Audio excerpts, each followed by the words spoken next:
Ini di An-Nisa ayat ke-107. Wala tujadil 'anil ladzina yakhtanuna anfusahum.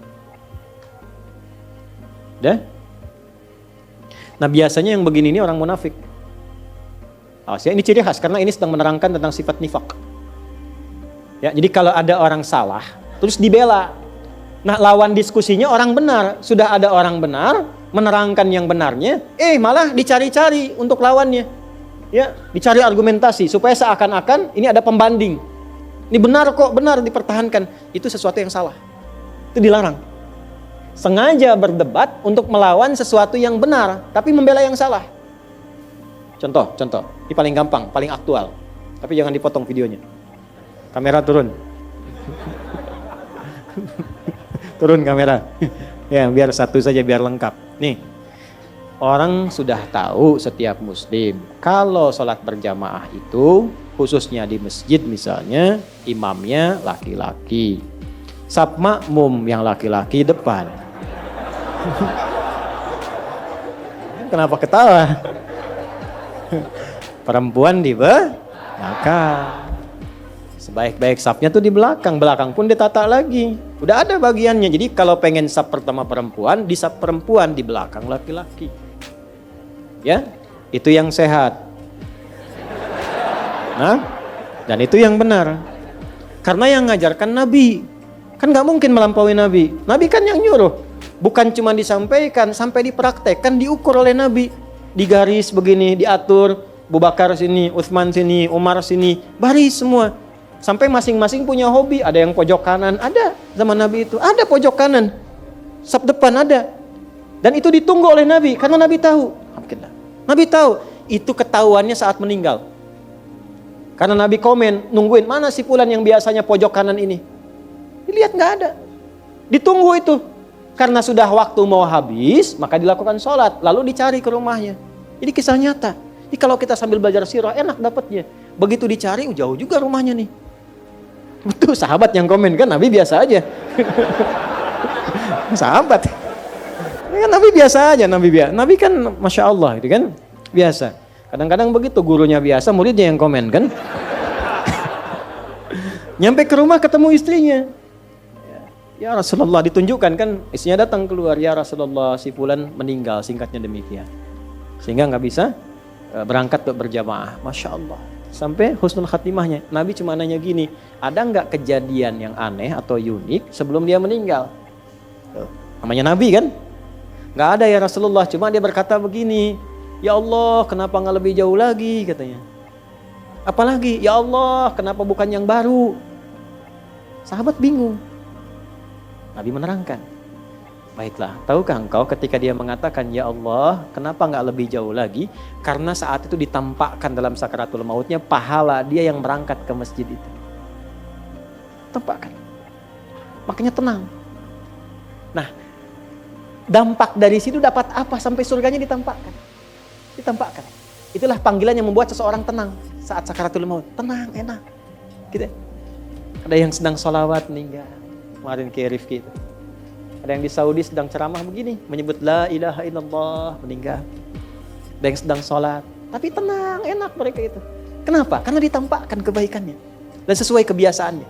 Itu yang dimaksud Quran surah ke-89 ayat 27 sampai 30. Ya ayyatuhan nafsul mutmainnah. Kenapa mutmainnah? Irji'i ila rabbika radiyatan mardiyah. Kenapa radiyatan mardiyah? Fadkhuli fi wadkhuli jannati. Nah, jannati itu ditampakkan.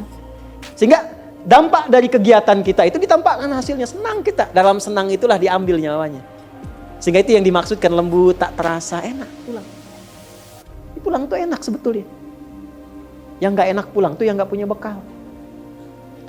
Kan kalau mudik enak kan? Yang gak enak mudik tuh yang gak punya bekal. Harusnya pulang itu enak. Tenang, pulang.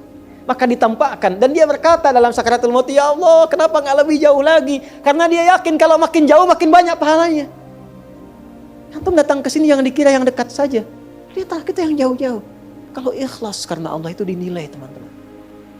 Nanti waktu membuktikan. Ada saatnya nanti Allah tampakkan apa yang kita ingin dapatkan itu. Ada saatnya. Gak sia-sia. Ya. Lalu di perjalanan satu waktu. Ada seorang sedang kedinginan. Di musim dingin. Nah beliau ini memakai pakaian double. Yang baru yang di dalam, yang luar itu yang lama. Dibuka yang lama, yang luarnya dipakaikan ke situ. Maka ditampakkan bagian pahala kebaikannya. Maka keluar di lisannya, ya Allah, kenapa yang enggak baru saja ya? Menyesali dirinya, padahal menyesal dalam kebaikan. Kenapa yang enggak yang baru saja? Keluar itu. Maka itu tanda dari husnul khatimah. Ya. Tapi bab kita bukan di situ. Bab kita adalah Nabi tetap walaupun sedramatis apapun, sesedih apapun, safnya tetap yang depan laki-laki. Laki-laki semua. Nah, perempuan di belakang. Sayyidah Aisyah ketika mulai ke masjid itu ngambil yang paling belakang itu. Ya, sehingga beliau pun melihat, kami itu kalau udah selesai segera pulang lagi.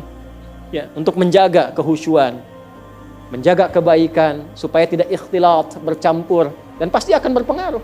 Makanya di awal-awal waktu saat baru-baru masuk Islam, saat ada perintah sholat, itu perempuan dilarang ya mendekat kepada laki-laki yang sedang sholat, apalagi lewat depan. Bisa dianggap batal. Kenapa? Karena sedang melatih syahwat di awal-awal masuk Islam. Ya, saking dipisahkannya supaya baik. Dan jangan dikira kalau ke belakang itu menunjukkan status perempuan rendah. Tidak, jangan ngarang sendiri.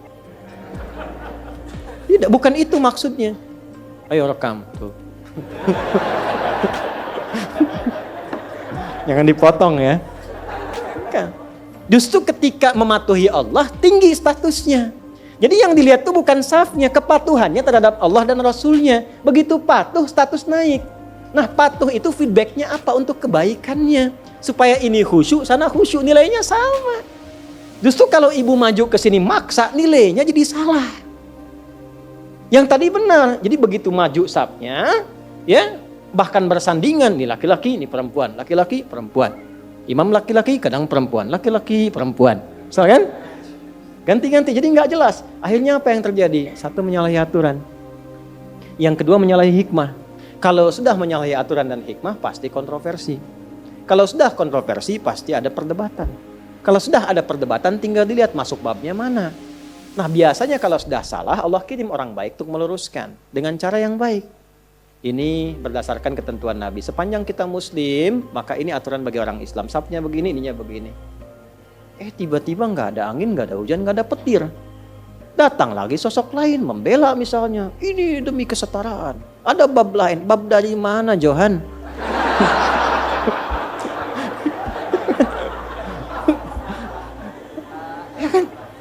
Nah, ini tiba-tiba muncul, tapi ini sudah dari Quran disampaikan akan ada isyarat begitu. Makanya jangan kaget kalau ada melihat di TV macam-macam kok membela, itu artinya Qurannya benar. Itu. Qurannya benar artinya. Akan ada terjadi demikian. Nah, kita yang sadar, yang sehat jangan ikut-ikutan. Apakah mencela? Tidak juga. Kalau ada yang demikian, minimal kita doakan. Kalau punya kemampuan diluruskan sesuai dengan kewenangan yang Allah tetapkan. Ulama luruskan dengan ilmu. Ya, yang berwenang pemerintah tertibkan dengan aturan. Sehingga semua kompak menjaga kedamaian. Tapi tidak ada bab celaan, tidak ada bab hinaan. Itulah indahnya Islam. Ngajinya tuntaskan. Turun An-Nisa ayat 140. Itu kan akumulasinya.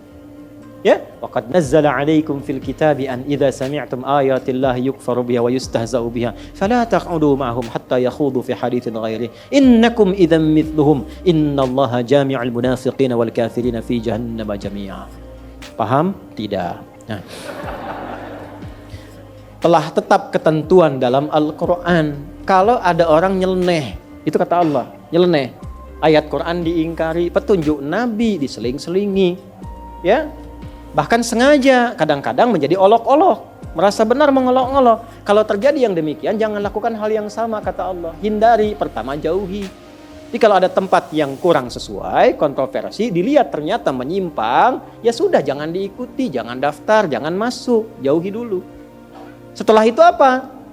Ya, bahasa Qurannya indah supaya kamu nggak terpengaruh. Dan kalaupun ada perdebatan yang seperti tadi, tinggalkan, jangan disimak. Dengar yang baik-baiknya. Yang kontranya itu nggak usah disimak, buang-buang waktu.